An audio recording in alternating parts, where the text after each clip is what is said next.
Mystics of the World, Nicholas of Cusa. Written by David Christopher Lane. Narrated by Jason Zenobia. Mystics of the World. In every culture, there are certain heroic individuals who transcend the ethical expectations of their given society. These women and men have been honorifically called by such terms as saints, prophets, yogis, and sages. Generally speaking, these visionaries represent the best of human evolution, stressing the need for compassion, for clear thinking, and for tolerance. An unknowing one. Nicholas was born in Cusa in 1401 CE on the Moselle River. His early education was at Deventer under the Brothers of the Common Life, and he may have known Thomas à Kempis there.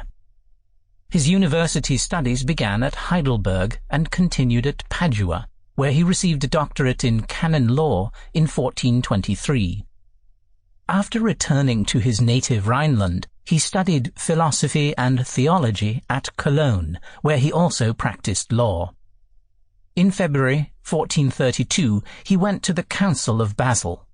In 1440, Nicholas completed his best-known work, De Docta Ignorantia, On Learned Ignorance. In it, he shows himself as an early skeptic, holding that true wisdom lies in clear awareness of the limitations of human knowledge. After 10 years in the service of Pope Eugene IV, Nicholas was made a cardinal by the dying pope, an appointment confirmed in 1448 by Pope Nicholas V. In 1450, he was also appointed Bishop of Brixen, Bressanone, in the Tyrol, where he had the difficult task of reforming the churches and monasteries of the diocese, then under the strong secular influence of Archduke Sigismund of Habsburg. Nicholas left the Tyrol in 1458 to serve his friend Aeneas Silvius Piccolomini, the new Pope Pius II. Pius's proposals for papal reform reflect Cusa's own ideas concerning the role of the papacy. Nicholas spent the remainder of his life in his reforming work in the churches of Bohemia. He died at Todi in Italy on August 11, 1464. Nicholas of Cusa's philosophy can be summarized by one of his most famous lines: "The unattainable is attained by its unattainment." There are a number of books by Nicholas of Cusa, but for a brief synopsis of his life and work, please refer to the following. The Voyage of Unknowing. Prologue. It is self-evident that there is no comparative relation of the infinite to the finite.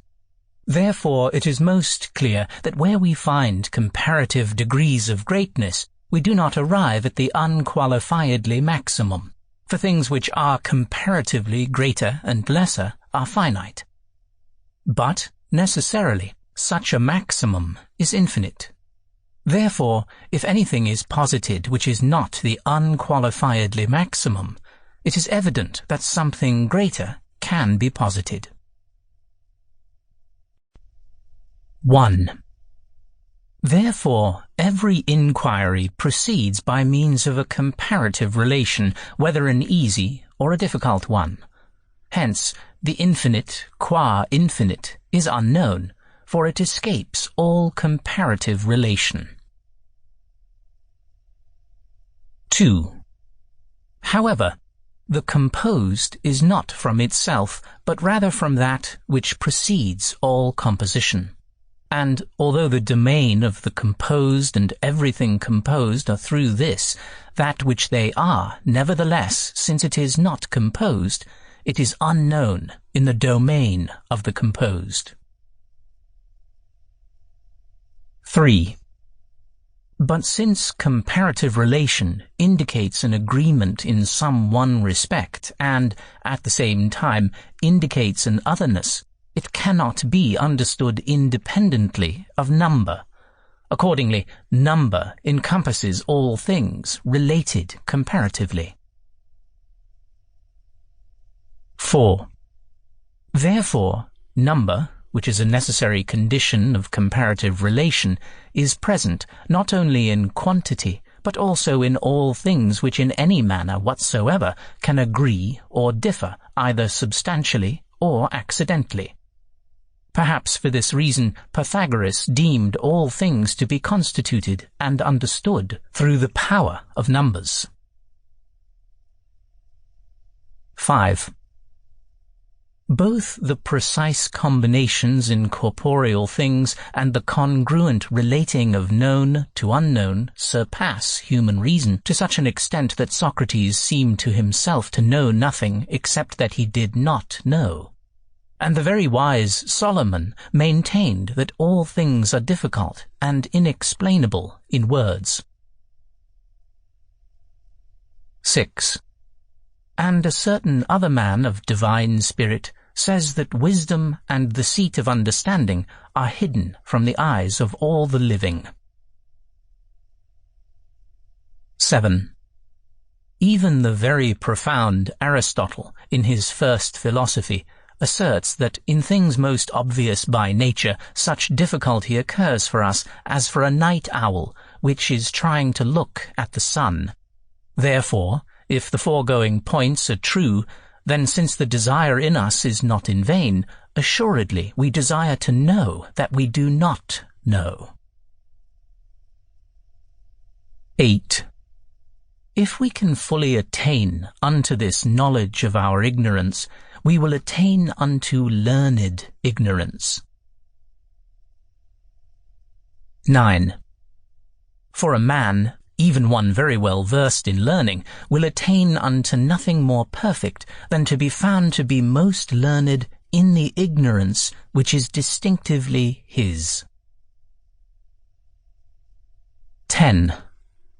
The more he knows that he is unknowing, the more learned he will be. 11. Avoiding all roughness of style, I show at the outset that learned ignorance has its basis in the fact that the precise truth is inapprehensible. 12. It is self-evident that there is no comparative relation of the infinite to the finite. 13. Hence, the measure and the measured, however equal they are, will always remain different. Therefore, it is not the case that by means of likenesses a finite intellect can precisely attain the truth about things. For truth is not something more or something less, but is something indivisible. 14. Whatever is not truth cannot measure truth precisely. By comparison, a non-circle cannot measure a circle whose being is something indivisible. Hence, the intellect, which is not truth, never comprehends truth so precisely that truth cannot be comprehended infinitely more precisely. 15. For the intellect is to truth as an inscribed polygon is to the inscribing circle. The more angles the inscribed polygon has, the more similar it is to the circle. However, even if the number of its angles is increased ad infinitum, the polygon never becomes equal to the circle unless it is resolved into an identity with the circle. 16. Hence, regarding truth, it is evident that we do not know anything other than the following, viz., that we know truth not to be precisely comprehensible as it is. 17. For truth may be likened unto the most absolute necessity, which cannot be either something more or something less than it is, and our intellect may be likened unto possibility. 18. Therefore, the quiddity of things, which is the truth of beings, is unattainable in its purity, Though it is sought by all philosophers, it is found by no one as it is. 19. And the more deeply we are instructed in this ignorance, the closer we approach to truth. 20. The absolute maximum with which the minimum coincides is understood incomprehensibly, since the unqualifiedly and absolutely maximum, that which there cannot be a greater, is greater than we can comprehend, because it is infinite truth.